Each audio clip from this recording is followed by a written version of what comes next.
परमेश्वर का धन्यवाद करते हैं क्योंकि परमेश्वर ने फिर से एक बार हम सभी लोगों को उसके चरणों में आकर प्रार्थना करने के लिए, गीत गाने के लिए, वचन सुनने के लिए जो मौका परमेश्वर ने हमको दिया है, हम परमेश्वर का धन्यवाद करते हैं।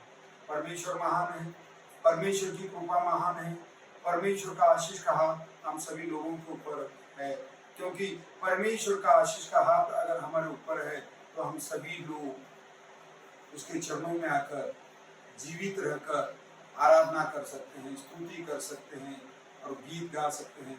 ऐसा मौका बहुत सारे लोगों को नहीं मिलता, लेकिन परमेश्वर ने ऐसा मौका हम सभी लोगों के लिए दिया है। हम परमेश्वर का धन्यवाद करते हैं। परमेश्वर ने ये जो समय हम सभी लोगों को दिया है, इस प्रकार का समय जिन लोगों को नहीं मिलता, जो लोग परमेश्वर के चरणों में नहीं आते, परमेश्वर का वचन नहीं मालूम, ऐसे लोगों को आप भी बोलना है, अच्छे रास्ते में आप लोग उनको लेकर चलना है। और हमारे को भी जितना मालूम है, हम लोग भी ऐसे लोगों को लेकर चलना है। बल्कि हम देखते हैं परमेश्वर आज के दिन हमें कौन सा वचन देना चाहता है, परमेश्वर आज के दिन हमको क्या सिखाना चाहता है, परमेश्वर हमें कौन सी बातें बताना चाहता है, कि परमेश्वर का जो वचन है, जो परमेश्वर का वचन सुनकर हम घट बनना है, हम घट बनकर उसके अनुसार चलना है। परमेश्वर हमको आज के अध्ययन के लिए हमको दिया है। परमेश्वर ने नीति वचन इसका 18 अध्याय और 20 और 21 वचन को हम देख रहे हैं। इस जगह में परमेश्वर का वचन कहता है, मनुष्य का पेट मुंह की बातों की फल से भरता है, पर बोलने से जो कुछ प्राप्त होता है उससे वह तृप्त हो जाता है।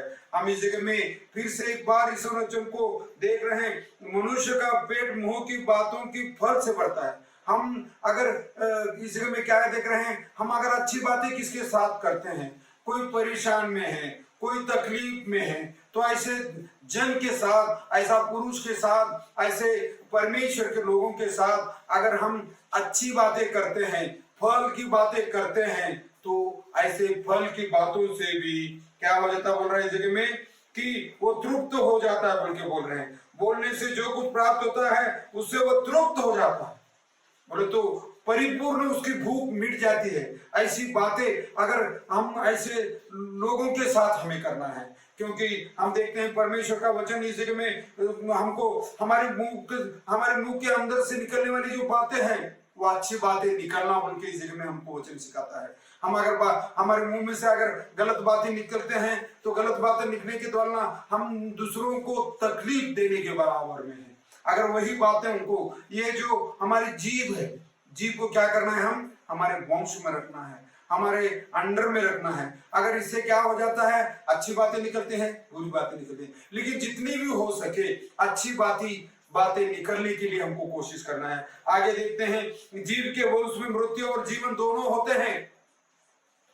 इस जगह में क्या बोल रहा है, ये जो जीव है, हमारा जो टंग है, ये टंग के अंदर क्या है, कहते हैं अगर इसके ये टंग से जो बातें निकलते हैं उसके द्वारा जीवन भी है और मृत्यु भी है। अगर हम अच्छी बातें करते हैं तो अच्छी बातें करते हैं, यानी कि हम जीवन किसी को दे रहे हैं, हम भी उसमें जी रहे हैं। अगर इस टंग के द्वारा हम गलत बातें करते हैं तो इस गलत बातों के द्वारा क्या हो जाता है, मृत्यु भी हो जाती है, बोल रहे हैं इस जगह में। तो हम जितना भी हो सके हम कौन सी बातों की तरफ ध्यान देखना है, अच्छी बातों की तरफ ध्यान देखना है। और जब परमेश्वर ने ये बातें हमको सिखाई है कि हमारे लिए हम किसी के साथ भी बात करें, फल देने की बात करना है।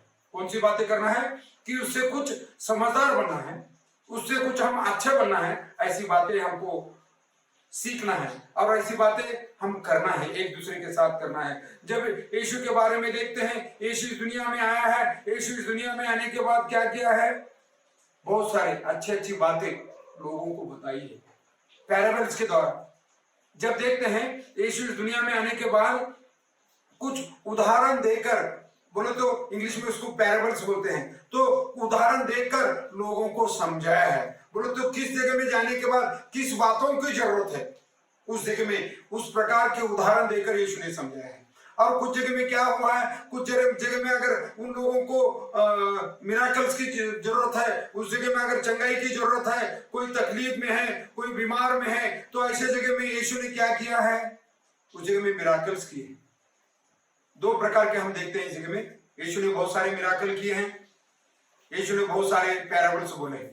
जिस जगह में किसकी जरूरत है, कौन सी बातों की जरूरत है, वो बातों को देखकर, वो समय को देखकर यीशु ने लोगों को समझाया है। जब इस जगह में हम देखते हैं परमेश्वर ने इतनी अच्छी अच्छी बातें हमारे बीच में दिया है, तो क्यों ना हम परमेश्वर की बातों की तरफ ध्यान देकर चलना सीखना चाहिए। मैं आप सभी लोगों से ये दरखास्त करता हूं कि परमेश्वर हमको जितनी भी बातें देता है, जितनी भी बातें हमको सिखाता है, उस बातों के ऊपर ध्यान देकर हमें चलने से हमारी जिंदगियां अच्छी बन जाती है। हम हमारे जीवन में सभी लोग, जितने भी लोग जन्म लेते हैं, सभी लोगों का एक ध्येय होता है, सभी लोगों के अंदर एक जिज्ञासा होती है। क्या हो जाते हो बोले तो हम अच्छे बनना है। सभी लोगों के दिल में क्या, कोई बुरा क्या होना है बोल के प्रार्थना करता है क्या? कोई जन्म लेने के बाद मैं चोर बनना है, मैं डाकू बनना है, मैं ऐसा बनना है, ऐसा कोई भी जन्म नहीं लेता। सभी मम्मी डैडी का इच्छा क्या हो जाती है, मेरा बेटा एक डॉक्टर बनना है, मेरा बेटा एक इंजीनियर बनना है। सभी लोगों की जो आशा है अच्छी बातों के लिए होती है। तो इसलिए हम क्या देखते हैं, मनुष्य का पेट मुंह की बातों की फल से भरता है, और बोलने से जो कुछ प्राप्त होता है उससे वह तृप्त हो जाता है। तो ऐसे तृप्त होने वाली बातें, ऐसे तृप्त होने वाली बातों का उल्लेख हमारे टंग से आना चाहिए। इस जगह में क्या देख रहे हैं, ये टंग से बातें करने के द्वारा मृत्यु भी आ जाती है, टंग से बातें करने के द्वारा जीवन भी मिलता है। हमें ऐसी बातें करना है कि किसी को जीवन मिलना है, किसी का भला होना है। बहुत सारे लोगों को हम देखते हैं कि नेगेटिव बातें करते हैं, लेकिन हम नेगेटिव के लिए नहीं, लेकिन हम हमेशा पॉजिटिव के लिए सोचना है। हम क्या करना है, परमेश्वर हमको देता है। जब हम प्रार्थना करते हैं, परमेश्वर देता कि नहीं देता? परमेश्वर देता कि नहीं देता? क्या ऐसा नहीं, लेकिन परमेश्वर देता है। परमेश्वर का वचन क्या कहता है, तुम मांगो, मांगो तो तुम्हें दिया जाएगा। परमेश्वर का वचन हमको क्या सिखाता है कि तुम मांगो। फिर हम कैसा मांग रहे हैं? क्या हम अपने भोग में, हमारे चैन में उड़ाने के लिए, हमारा मौज मस्ती करने के लिए मांग रहे हैं? इस जगह में क्या मांगना है कि अच्छी बातों के लिए हमें मांगना है। अच्छी बातों के लिए अगर हम मांगते हैं तो परमेश्वर अपने नजदीक आने वालों के लिए खाली हाथ नहीं छोड़ता। जब यीशु मसीह दुनिया में आए हैं, बहुत सारे लोगों को मदद किया है, बहुत सारे बीमारियों को चंगा किया है, बहुत नाना प्रकार के रोगों को चंगा किया है। जितना अगर भूतग्रस्त लोग है, भूतग्रस्त को छुड़ाया है। ऐसे बहुत सारे चमत्कार यीशु ने किए। आज भी हम इस जगह में क्या देखते हैं, बातों के फल। बोले तो यीशु के मुंह में से जो बातें निकलती थी उससे फल निकलता था। हम न्यू टेस्टमेंट में देखते हैं, यूहन्ना का सुवर्तमान इसका 5वां अध्याय में आ जाते हैं। 5वां अध्याय में आने के बाद इस जगह में क्या देख रहे हैं कि इस जगह में एक 38 साल का बीमार आदमी है, 38 साल का बीमार पुरुष है। तो इस जगह में हम देखते हैं कि इस जगह में हम इन बातों के पीछे यहूदियों का एक पर्व हुआ और यरूशलेम को यीशु गया। यरूशलेम के भेड़ फाटक के पास एक कुंड है जो इब्रानी भाषा में बेतसैदा कहलाता है, और उसके 5 ओसारे हैं। इस जगह में कुंड है, एक तालाब है। वो तालाब का नाम क्या है? बेतसदा। बेतसदा बोल के उस कुंड का नाम है, कुंड बोलते हैं हिंदी में, तो उस कुंड का नाम बेतसदा है। तो ये कुंड जो है, हम इस वचन को भी देखते हैं कि ये जो कुंड बोल के नाम आया है इस जगह में, ये बेतसदा जो है, ये बेतसदा जो तालाब है, ये जो कुंड है, ये कहां से आया? इस पानी में जाके गिरने के बाद बहुत सारे लोग अच्छे हो रहे हैं। तो ये जो बेतसदा कुंड है, ये कुंड किसने बनाया? फिर जब यीशु भी यरूशलेम से ये भेड़ फाटक के पास एक जो कुंड इब्रानी भाषा में बेतसदा कहते हैं, और उसके पास पहुंचे 5 ओसारे हैं। इन बहुत सारे बीमार, अंधे, लंगड़े, सूखे अंग वाले पानी के हिलने की आशा में पड़े रहते थे, क्योंकि नियुक्त समय पर परमेश्वर के स्वर्गदूत कुंड में उतर कर पानी को हिलाया करते थे। पानी हिलते ही जो कोई उतरता था वो चंगा हो जाता था, चाहे कोई भी बीमारी क्यों ना हो। ये इस प्रकार का कुंड है बेतसदा। ये जो कुंड किस प्रकार का है कि इस कुंड में जब देवदूत आकर इस कुंड को हिलाते थे, पानी को, अगर पानी हिलने के बाद कोई भी बीमारी क्यों ना हो, अगर पहले जाके जो भी उतर जाता था वो पुरुष चंगा होता। पुरुष हो, स्त्री हो, कोई भी हो, कौन सी भी बीमारी क्यों ना हो, वो बीमारी चंगाई हो जाती थी। तो इस कुंड को किसने बनाया? ये जो बेतसदा कुंड बोल के इस न्यू टेस्टमेंट में देख रहे हैं, तो ये पुराने जमाने में ये इस कुंड को किसने बना के रखा? ये जो परमेश्वर के भक्त लोग होते हैं, हम इस जगह में देखते हैं इस जगह में आ जाते हैं, नहम्याह की किताब में आ जाते हैं। इस जगह में हम कहां पे आ रहे हैं? नहम्याह की किताब में आ जाते हैं। नहम्याह की किताब इसका 3रा अध्याय और इस जगह में 1 और 2 वचन को पढ़ते हैं। तब एलीशा महायाजक ने अपने भाई के याजकों समेत कमर बांधकर भेड़ फाटक को बनाया। ये जो भेड़ कुंड है, ये जो भेड़ फाटक है, ये इस भेड़ फाटक को ये याजक लोग, परमेश्वर के लोग, परमेश्वर की स्तुति करने वाले लोग, परमेश्वर के मानने वाले लोगों ने इस भेड़ फाटक को बनाया। उन्होंने उसकी प्रतिष्ठा की और उसके परलों को भी लगाया और हमें में नाम गुम्मट तक, वर्ण हनले के गुम्मट के पास तक उन्होंने शपर बना की प्रतिष्ठा की। उसे यरीहो के मनुष्यों ने बनाया और इनके आगे इमरी के पुत्र जकूर ने बनाया। बोलो तो इस जगह में जो परमेश्वर के जन है, परमेश्वर के जो लोग है, इस भेड़ फाटक को बनाए हैं, बेतस्दा फाटक को। बोलो तो अचानक इस जगह में यीशु, ये जो कुंड है, कुंड के आजू बाजू में बहुत सारे धर्मशाला में बहुत सारे लोग आगे रह रहे हैं कि जब भी देवदूत आकर वो पानी को हिलाते हैं तो कोई ना कोई जाके अंदर जो पहले जाता है उसकी कोई भी बीमारी क्यों ना अच्छा हो जाती है। तो इस भेड़ कहां से आया? ये जो कुंड कहां से आया? ये बेतस्दा कहां से आया? तो ये बेतस्दा कहां से आया? बोलो तो नहम्याह इसका 3रा अध्याय 1 2 वचन में अगर पढ़ते हैं तो ये अचानक कहां से आया? हम क्या देखते हैं? एक चर्च है, मंदिर है, ये कहां से आया? कौन बनाया? इसके पीछे भी कुछ हिस्ट्री होती है, कोई ना कोई उसको बनाने वाला होता है। तो उसी प्रकार से उस बेतस्दा जो कुंड है उसको बनाने वाले कौन है? ये नहम्याह का 3रा अध्याय इसका 1 2 वचन में हम देखते हैं। तो इस जगह में हम क्या देख रहे हैं कि इस जगह में वो जो दूत आकर पानी हिलाते थे, जब कोई पहला जाके उसमें जाता था तो उसकी कोई भी बीमारी क्यों ना हो वो चंगा पाते थे। वहां एक मनुष्य था जो 38 साल से बीमार में पड़ा था। हम किसके बारे में देख रहे हैं?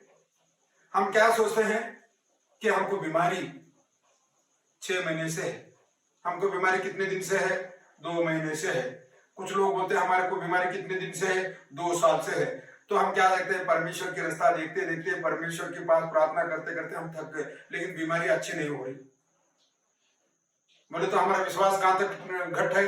सिर्फ 6 महीने से घट है, 2 साल से घट है। हम थक गए हैं प्रार्थना करके करके, हमारी बीमारी अच्छा नहीं हो रही। बाबा क्या करेंगे? लेकिन इस जगह में एक ऐसा पुरुष है, कितने साल से रास्ता देख रहा है वो पानी में जाना फर्स्ट बोल के? 38 साल से देख रहा है। 38 ईयर से he is waiting for that. 38 year से वो रास्ता देख रहा है कि मैं सबसे पहले जाके, अगर बोलो तो बहुत बुढ़ा आदमी है वो। क्या है? उसके पास कोई भी रिश्तेदार नहीं है, उसके कोई रिश्तेदार पानी हिलते बराबर ले जाके पानी में छोड़ने के लिए उसके पास कोई भी नहीं है। ऐसा 38 ईयर से बीमार है। तो इस जगह में क्या हुआ है? इस जगह में इस भेड़ के पास, इस बेतस्दा कुंड के पास कौन आया है? यीशु आ गए। उस कुंड के पास, उस धर्मशाला के पास कौन आ गए हैं? यीशु आए हैं। यीशु आने के बाद यीशु की सबसे पहले नजर किसके ऊपर गई है? अरे ये तो बहुत बूढ़ा है, ये कैसा है? बहुत बूढ़ा है, ये कितने साल से है यहाँ पे? तो उसको पूछा गया है कितने? मैं तो 38 साल से हूँ गुरुजी। कितने साल से है? 38 ईयर से बीमार है। अब उसके पास कोई भी नहीं है कि ले जाके उस पानी में छोड़े, लेकिन उस जगह में आके यीशु की नजर किसके ऊपर पड़ गई है? उस 38 साल के बीमार के ऊपर पड़ गई है। इसने उससे पड़ा हुआ देखकर, जानकर कि बहुत दिनों से इससे दशा में पड़ा है, इससे पूछा क्या तू चंगा होना चाहता है? यीशु ने उसको क्या पूछा है? क्या तुम चंगा होना चाहते हो? जब भी यीशु ने किसको भी अच्छा किया है आके, ऐसा नहीं कि बीमार है चल आज से तो अच्छा हो गया, चल तेरे आंखें चले गए आज से तेरे देखने को लग गए, ऐसा नहीं। हर जगह में यीशु ने पूछा है क्या तुम चंगा होना चाहते हो? क्या तुम विश्वास करते हो? इस जगह में हमको आंसर देना है। अगर हमको भूख लगी है तो क्या करना है? अगर बेटा रो रहा है तो माँ क्या करती? उसको दूध पिलाती। अगर बेटा नहीं रो रहा तो क्या करती माँ? अपने काम में लगी रहती है। अगर बेटा नहीं रोता है, छोटा बेटा है 2 महीने का 3 महीने का, अगर बेटा नहीं रोएगा तो माँ क्या करती है? अपने काम में लगी रहती है। बेटा जब रोने को चालू कर दिया तो क्या करती है? तुरंत आके उसको दूध पिलाती है। तो उसी प्रकार से इस जगह में देख रहे हैं, अगर इस जगह में यीशु भी डायरेक्ट मनुष्य के पास आने के बाद उस बीमार पुरुष को पूछ रहे हैं, क्या तुम चंगा होने की इच्छा रखते हो, क्या तुम अच्छा होना चाहते हो? उस बीमार ने उस यीशु को उत्तर दिया कि हे प्रभु, मेरे पास कोई मनुष्य नहीं है कि जब पानी हिलाया जाए तो मुझे कुंड में उतारे, परंतु मेरे पहुंचते ही पहुंचते दूसरा मुझसे पहले उतर पड़ता है। यीशु ने उससे कहा, उठ, अपनी खाट उठाकर चल फिर। वह मनुष्य तुरंत चंगा हो गया, अपनी खाट उठाकर चलने फिरने लगा। इस जगह में बहुत बड़ा चमत्कार यीशु ने इस दुनिया में आने के बाद, इस पृथ्वी के ऊपर कदम रखने के बाद यीशु ने अपना दूसरा चमत्कार इस जगह में करके बताया है। इस जगह में हम देखते हैं, वो 38 साल से बीमार पुरुष है। 38 साल के बीमार पुरुष के पास आके यीशु जी क्या बोलते हैं, क्या तुम चंगा होना चाहते हो? उसने तुरंत जवाब दिया है, प्रभु जी मैं चंगा होना चाहता हूँ, मेरे पास कोई भी नहीं है कि कुंड में जाकर उतर कर मैं अच्छा हो जाऊं। लेकिन उस जगह में यीशु ने उसकी दशा देखकर, उसकी स्थिति देखकर, उसकी परिस्थिति देखकर यीशु ने उसको कहा है, तुरंत अपनी खाट उठा और चल फिर, बोल के हम इस जगह में देख रहे हैं। तो इस जगह में हम क्या देखते हैं, 38 साल का बीमार पुरुष है। इस जगह में हम छोटा सा एक कोरस को देखते हैं मराठी में। 38 वर्षाचा दुखणेकारी पडला होता खाटेवरी, त्याला शक्ती नव्हती खरी, खाट उचलून चाल बोल केला रे, मोठे नवल वाटते मला रे। अगर 38 साल का भी बीमार है, 38 साल का बीमार होने के बावजूद भी यीशु ने आकर उसको बोला है, क्या तुम चंगा होना चाहते हो? तुरंत उस आदमी ने बोला है, प्रभु जी मैं चंगा होना चाहता हूं। जब आज भी हमारे जीवन में, आज यीशु हमारे लिए हमको पूछ रहे हैं, क्या तुम अच्छे होना चाहते हो? क्या तुम समझदार होना चाहते हो? क्या तुम सुधरना चाहते हो? तो यीशु के वचन को मानना है, परमेश्वर की बातों को मानना है, परमेश्वर के वचन के ऊपर कान लगाना है, परमेश्वर के कान वचन को सुनकर, एक कान से सुनकर दूसरे कान से छोड़ना नहीं, बल्कि उस वचन को सुनकर, कान से सुनकर हमारे आत्मा में अंदर लेना है। हमारे अंदर एक आत्मा है, उस आत्मा में उसको पकड़ कर रखना है। तब क्या होगा? अगर यीशु पूछते हैं तुम अच्छा बनना, हाँ प्रभु जी मैं अच्छा बनना चाहता हूँ, मैं समझदार बनना चाहता हूँ, तो प्रभु आपको अच्छा बनाने के लिए तैयार है, प्रभु आपको चंगाई देने के लिए तैयार है। आपके बीच में अगर कोई भी बीमारी क्यों ना हो, उस बीमारी को चंगा करने के लिए तैयार है। हम क्या करते हैं कि जब हम प्रार्थना करते हैं, विश्वास से प्रार्थना करते हैं, हम विश्वास के बारे में, इस जगह में हम क्या देख रहे हैं, विश्वास के बिना उसको प्रसन्न करना अनहोना है। अगर हमारे बीच में विश्वास कमजोर है, हम तो परमेश्वर को प्रसन्न नहीं कर सकते, हम परमेश्वर की बातों को हम नहीं ले सकते। हमारे विश्वास को घट कर लेना है पहले, सबसे पहले। तो इस जगह में हमको आज यीशु जी क्या पूछ रहे हैं, क्या तुम अच्छा होना चाहते हो? हाँ प्रभु जी। जितने भी लोग वचन सुन रहे हैं, सभी लोग कबूली करना है, कन्फेस करना। क्या करना है? कन्फेस करना है, कबूली करना है, कबूली करना है। प्रभु जी मैं चंगा होना चाहता हूं, प्रभु जी मैं अच्छा बनना चाहता हूं, प्रभु जी मैं समझदार बनना चाहता हूं, प्रभु जी मैं सुधरना चाहता हूं। अगर ऐसा होने के लिए आप लोग सभी लोग तैयार है, तो प्रभु जी आज ही आपको अच्छा करने के लिए, चंगाई देने के लिए, समझदार बनाने के लिए प्रभु जी आपके पास, मेरे पास आने के लिए तैयार है। क्योंकि हम क्या देखते हैं, रेवलेशन इसका 3 अध्याय 20 वचन को देखते हैं, यानी कि प्रकाशित वाक्य इसका 3 अध्याय 20 वचन को हम देख रहे हैं। इस जगह में हम वचन को देख रहे हैं, देख मैं द्वार पर खड़ा हुआ खटखटाता हूं, यदि कोई मेरा शब्द सुनकर द्वार खोलेगा तो मैं उसके पास भीतर आकर उसके साथ भोजन करूंगा और मेरे साथ वो भी करेगा।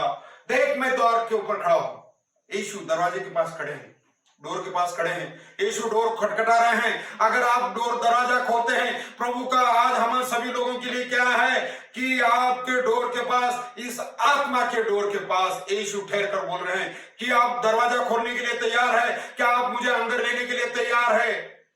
ऐसा यीशु आज हम सभी लोगों के पूछ रहे हैं कि देख यीशु द्वार पर खड़ा होकर दरवाजा खटखटा रहा है। क्या आप दरवाजा खोलना चाहते हैं? यीशु को अंदर लेना चाहते हैं? यीशु के वचन के अनुसार चलना चाहते हैं? अगर यीशु के अनुसार चलना चाहते हैं तो परमेश्वर आपकी जितनी भी तकलीफें हैं, आपकी जितनी भी बीमारियां हैं, आपकी जितनी भी परेशानियां हैं, दूर करने के लिए तैयार है। आप सभी लोगों के लिए प्रार्थना करता हूं, जितने भी लोग वचन को सुन रहे हैं, वचन को मान रहे हैं, वचन को देख रहे हैं, इस वचन के द्वारा प्रभु परमेश्वर इस प्रकार का हृदय आपको दे, इस प्रकार का मन आप सभी को दे। आप सभी लोगों के लिए मैं प्रार्थना करता हूं। आप सभी लोग इस सुसमाचार के लिए प्रार्थना कीजिए, मेरे सेवकाई के लिए प्रार्थना कीजिए। प्रभु ऐसा वचन लेकर आपके बीच में मैं आना है, आप इस वचन के द्वारा आशीष पाना है, क्योंकि परमेश्वर ने सारे चेलों को अधिकार दिया है कि तुम सारी सृष्टि में जाकर प्रचार करो। परमेश्वर ने हमको यह अधिकार दिया है कि तुम सारी सृष्टि में जाकर प्रचार करना है, परमेश्वर को वचन को बोलना है। जो लोग मानते हैं वो उद्धार पाएंगे, जो लोग नहीं मानते हैं वो नाशमान हो जाएंगे। तो हम ये दोनों में हम उद्धार पाना चाहते हैं या नाश होना चाहते हैं, है हमारे बीच में, हमारे हाथ में। तो परमेश्वर आज ही हम सभी लोगों को उद्धार देने के लिए तैयार है, अच्छा बनाने के लिए तैयार है। हम प्रभु के वचन को मानिए, प्रभु के वचन के अनुसार चलिए, जितना भी हो सके हमारे जीवन में अच्छे काम कीजिए। प्रभु परमेश्वर इस वचन के द्वारा आप सभी को आशीष देना बोलकर मैं आपके लिए प्रार्थना करता हूं। आप भी हमारे लिए प्रार्थना कीजिए, हमारे सेवकाई के लिए प्रार्थना कीजिए। मैं आपके समस्त परिवार के लोगों के लिए प्रार्थना करता हूं कि प्रभु परमेश्वर आपको इस वचन के द्वारा आशीष दो। धन्यवाद, आमीन।